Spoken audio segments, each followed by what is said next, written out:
China's ambassador to France says former Soviet countries have no status in international law. Here's a summary of the article. Authenticate users, apply security measures, and prevent spam and abuse, and if you do not want us and our partners to use cookies and personal data for these additional purposes, click Reject All.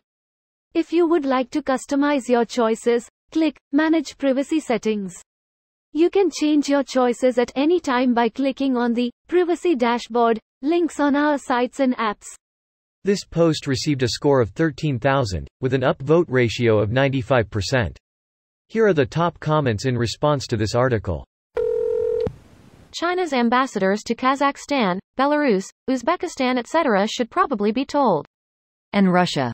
It was a country member of the Union just like Ukraine. So Ukraine has every right to annex Russian territory?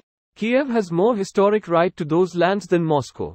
Can you elaborate? When the current war in Ukraine first started, part of the justification of the conflict was the modern Russian Federation reclaiming the lands historically held by the Russian Empire.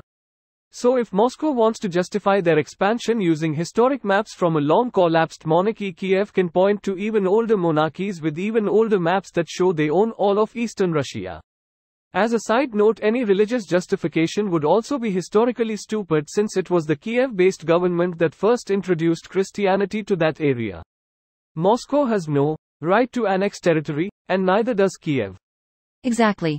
1991 borders are all that matters in this case. Fuck Putin. It resolves to this: Putin governs the Russian Federation.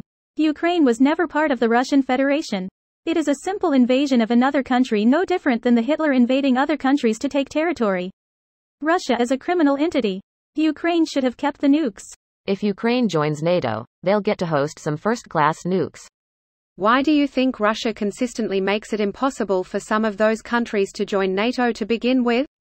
Not an actual question, but to give an understanding to others why Russia actively fucks with NATO by continuing open hostilities with countries trying to join.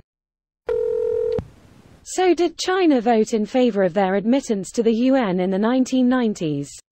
Did China extend diplomatic recognition and exchange ambassadors?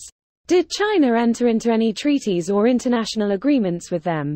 If so, it sounds like China has already recognized them as sovereign states. Fucking good point. So Russia has no status either? Technically speaking, Kazakhstan was the last country to actually be part of the Soviet Union, so I propose that they set Russian policy from now on. So Kazakhstan gets the USSR's seat on the Security Council. I wonder how grumpy Russia would get if we suggested that. So much for China caring about the sovereignty and integrity of other countries. China sets up police stations to crack down on Chinese citizens in other countries like the US and Canada. China couldn't give a F about integrity or the sovereignty of other countries, lol. And when they get caught, nothing happens.